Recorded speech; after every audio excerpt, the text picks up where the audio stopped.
We are moving on to the macroeconomics. It's been challenging times for the world that we're in, and for sure this is also the case for Europe. Europe has had clear ambitions on how to deliver on clean energy agenda through the Green Deal.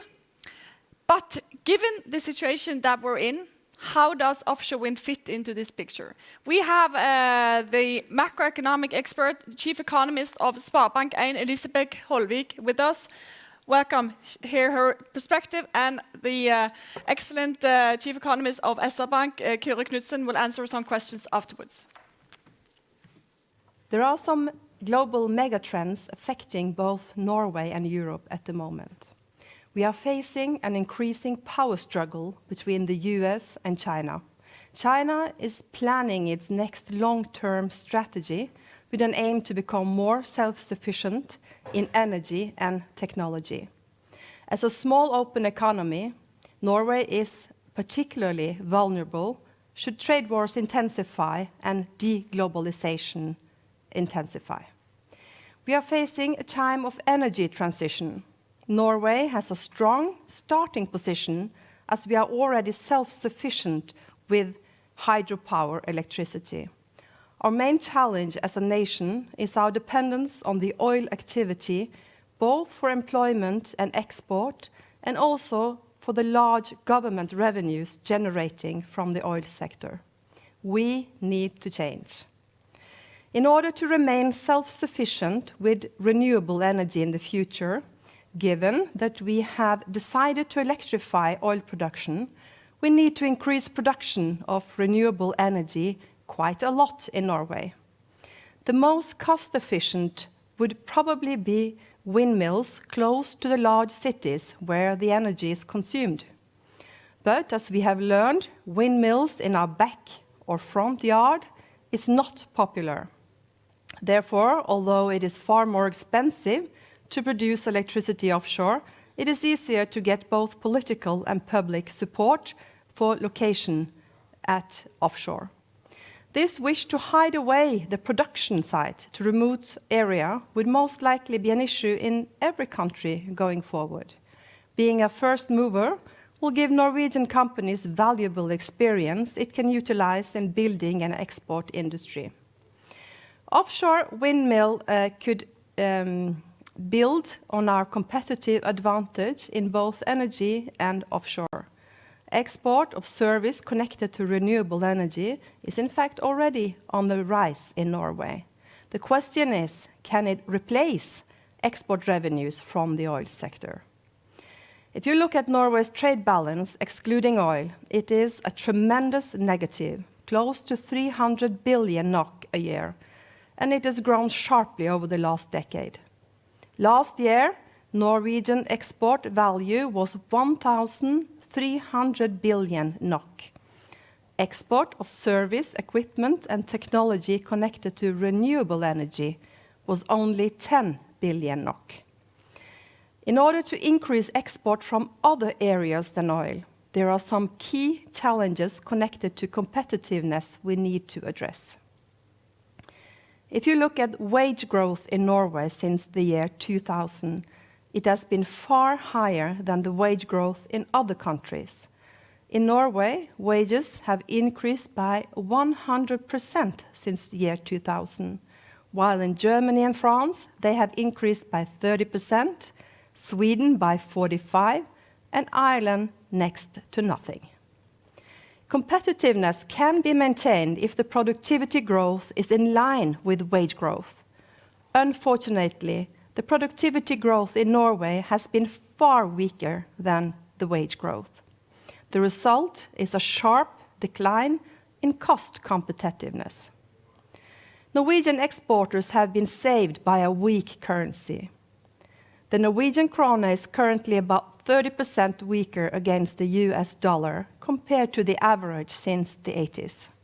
Short term, the currency depreciation helps export to compete. But over time, the weak currency affects the economy in two important ways. First, the wage settlement is centrally organized, and it is the export sector that decides how large wage growth is appropriate to remain competitive. But due to the substantial help from the weak currency, the export sector could continue to accept wage increase beyond the growth in productivity. Hence, wage growth in the entire economy has continued to increase, also in the public sector and in government pension and social security benefits. Over time, this reduces the overall competitiveness in the economy. Second, as the oil fund is measured in Norwegian krone, it increases as the currency weakens. With a 30% depreciation of the currency, the oil fund is 30% larger. According to the fiscal spending rule, 3% of the fund in Norwegian krone can be spent over the fiscal budget every year.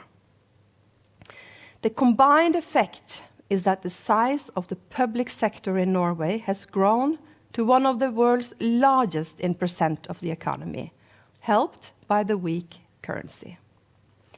Weak productivity growth in a large public sector, financed in part by the large oil fund, risk contributing to a wage cost spiral going forward. As the currency weakens, import becomes more expensive, contributing in itself to a further depreciation of the currency.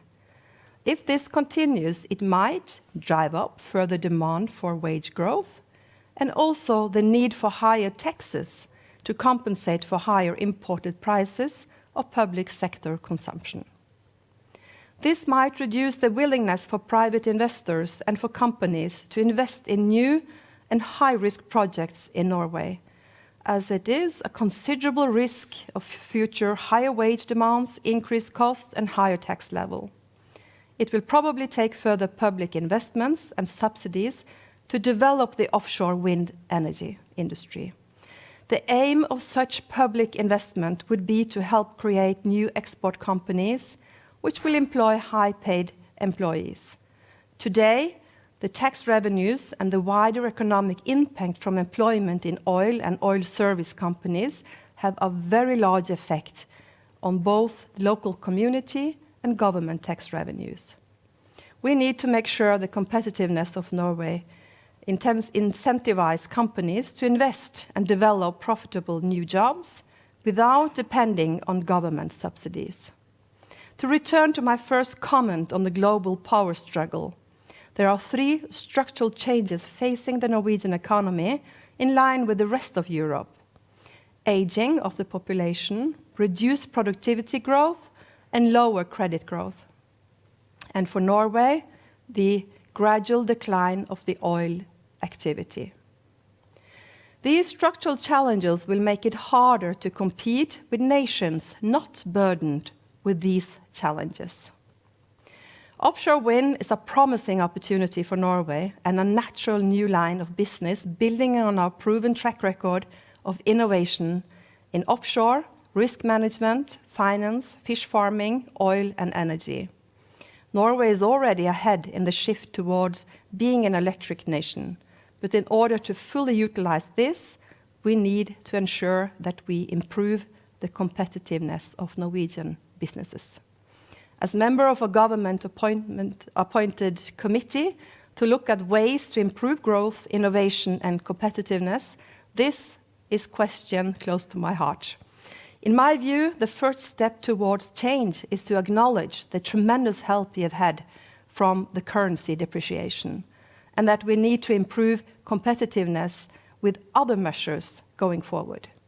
In order to invest in offshore wind, we might need to prioritize harder politically going forward in order to slow down wage growth, reduce the overall size of the public sector, and to increase productivity growth through education, investment, and innovation.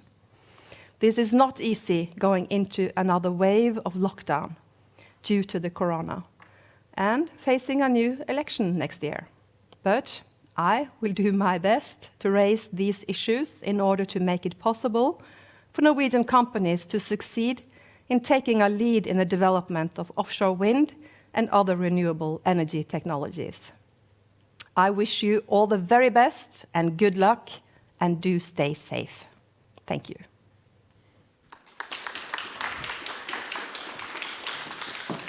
Elisabeth, Holvik, thank you very much. And I'm really glad that Kyrre Knutsen, the chief economist from SpareBank, will help us to explain what you just said. Come on, Kyrre. You need to be on that side in order to keep the meter. Thank you very much. Yeah. Kyrre, let's start with the competitiveness. She talks about we are competing in the offshore wind game with the rest of the world. How can we win the race, and which condition needs actually to be in place? Do you hear me? Yes. Yes, that's good. How can we win the offshore wind race? Well, I think there is a huge focus on it right now. It's a very viable option, even though, as Paul said, it's a little bit of a paradox. I mean, it's very windy here, and we have a lot of competence, but the market is not here. So we really need to push on. And I think actually one of the bigger obstacles, maybe not mentioned that explicitly, is that we need a license to operate, a really license to operate. I think it was easier in the years when the oil and gas business were in very early stages, because Norway was in a search of more activity, especially this region, with a mayor and a lot of persons who are really eager on getting that through. Now it's a much more diverse landscape. I mean, we need to go to Oslo and the Storting to get the license to operate, but it's not such a pressing need actually, because the Norwegian economy is it's actually a nice place to be. I mean, it's a kind of a stable country where we still have decent growth. We also have an oil fund, which is very big, which also provides some stimulus to the economy. So I think it's a different ball game now, and the train is leaving the station. And as Paul mentioned, we got to get on it fast and look at the opportunities and the part of the value chain where we can add the most value. You mentioned the oil fund, and a lot of things that has been sent throughout to this day is that global policy is important, and global policy normally comes with a cost. It's quite convenient then to have an oil fund that you could use if you're willing to do so. How do you see Norwegian politicians using public spending to get this up and rolling in order to do this tech maturing that Paul is referring to? It's a very good question. And if you look back to when the oil fund was established and when it really kicked off with the spending rule of then 4%, now 3%, it was actually aimed at making us more capable of doing this transition.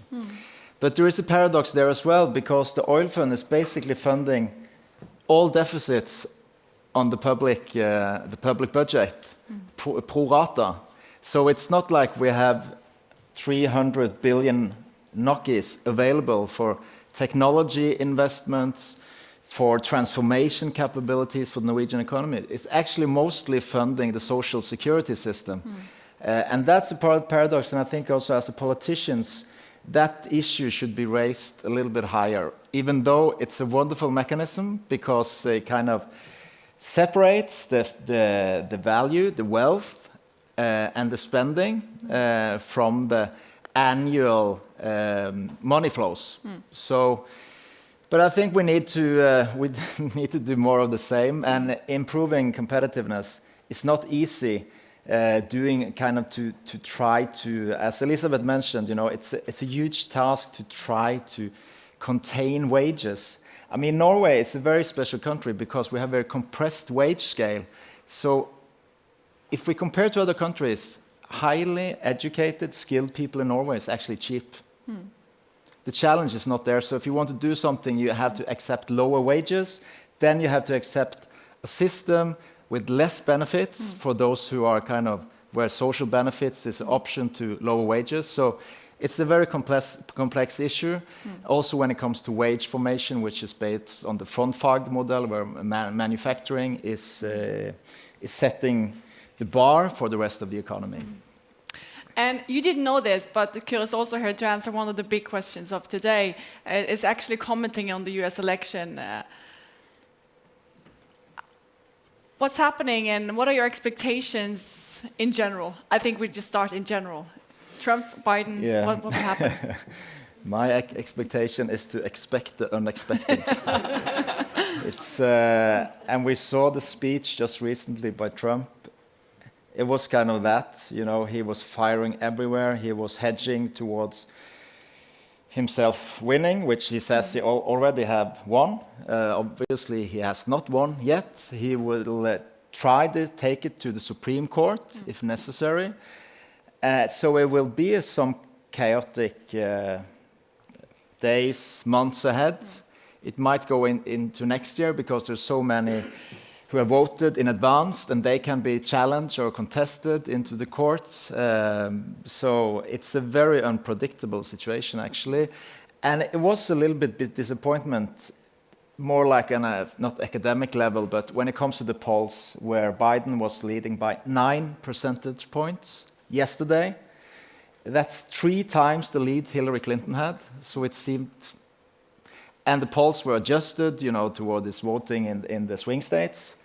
And now today, last was that it's, you know, for now, the Biden had 220 delegates, and Trump has 212, last update. So it's very, very close. It's a close race.